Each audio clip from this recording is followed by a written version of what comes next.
Good morning. I'm going to continue from the last time. I was talking about symptoms of syndromes, and I got to the example of the drug addict who has the syndrome of rewards and punishments. The next symptom of that syndrome is illusion. A drug addict is under the illusion that his needs are being met by the drug. But since they're not met, his true, authentic need is not met, and that is the need for love. That's our true and authentic need, the deepest one. But there are many needs in between that we also need met. And the reason, if someone helps us meet that need, that is love. But it has to be for the common good, not just our own self, separate from the whole common good, the whole system. So drugs might seem to, it gives the illusion of meeting the need because the person feels good, so everything must be fine. But this is an illusion, and that is a symptom of rewards and punishments. If you see an illusion in somewhere, you can think, well, maybe there's a reward and punishment syndrome there. The last symptom that I give here is,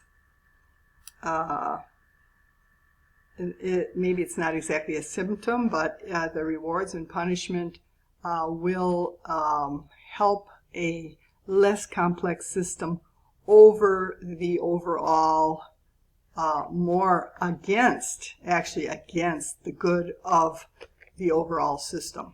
So the drug, in this example, the drug gives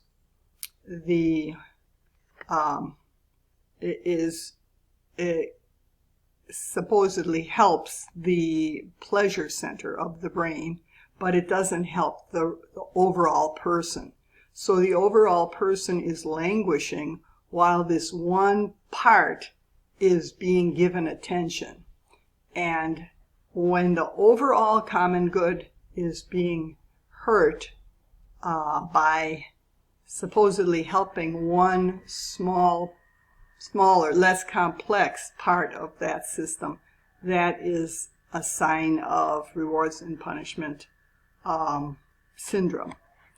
Okay, now this syndrome can be seen in other places besides in a situation of drug addiction. And one example for the first, going back to the first symptom, which is those chain reactions that start taking place, and eventually they just get bigger and bigger, and it becomes, they grow exponentially, and they just keep growing by leaps and bounds. That is a symptom. And an example of that would be if a third world farmer would be given a reward for buying a tractor from a foreign company. He'd be given the reward of a loan to buy it. He'd have to start after that. Before that he was using oxen, but now he would have to start buying gasoline for his tractor. He'd have to buy parts when the tractor broke down. He'd have to raise more produce in order to pay back his loan. And if he has more production, which this would yield more production, but that could very well affect his soil negatively, and he would have to start buying fertilizer, and eventually his soil would become more and more depleted. He would have to buy an expensive truck because he would have to get more produce to market, and he'd have to take his produce farther away because the local market wouldn't need that much produce. So that would mean more gasoline, And the vegetable prices may have gone down because many other farmers may be getting this reward also. So they're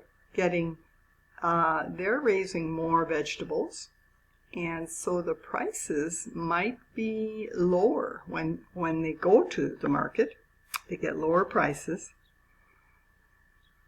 And then also he might, in order to have more saleable vegetables, he might have to get the genetically altered version of the seeds.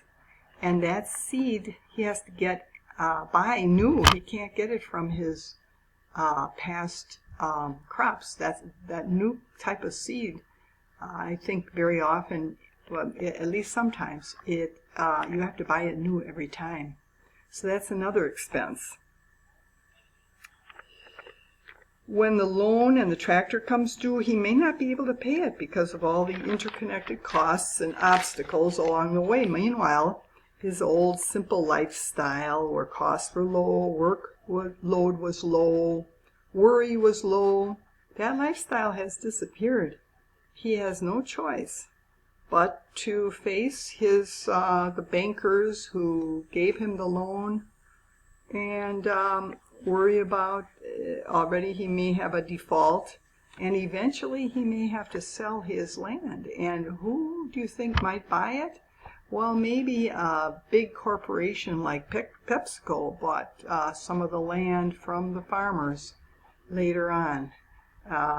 They had those free lands that they got way back in the 30s when everything was rather socialistic. They got free land called ejidos.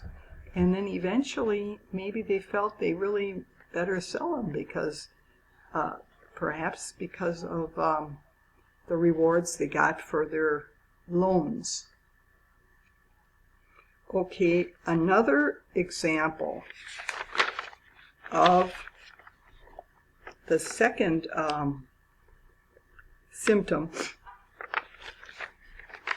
is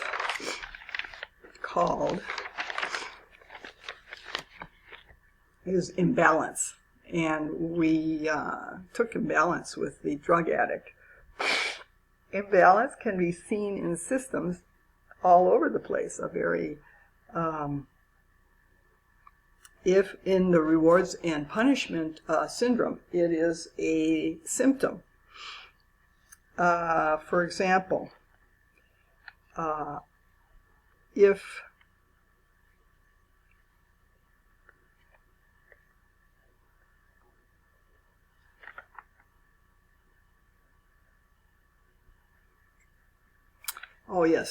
if someplace such as California gives, maybe one county gives the reward of subsidizing water, because let's say years ago they wanted to have a lot of farmers come and start using their land. For some reason, that's what the leaders thought was a good idea. So they subsidized water. Well, what do you think happened? There was a very big imbalance. A lot of farmers did come and they used a lot of water. But what do you think happened? Yeah, now they have terrible droughts. And the water kept being subsidized and subsidized through many years when they knew that droughts were even there all the time. It's hard to take that subsidy back. And through all that subsidization, it caused that imbalance where they don't have enough water. And if there's one thing we need to keep a balance in nature, it's the right amount of water at the right time. So that's an example of imbalance. Okay, now the next symptom is, if I can find the symptom, I will tell it to you. Can't find it. It's gone.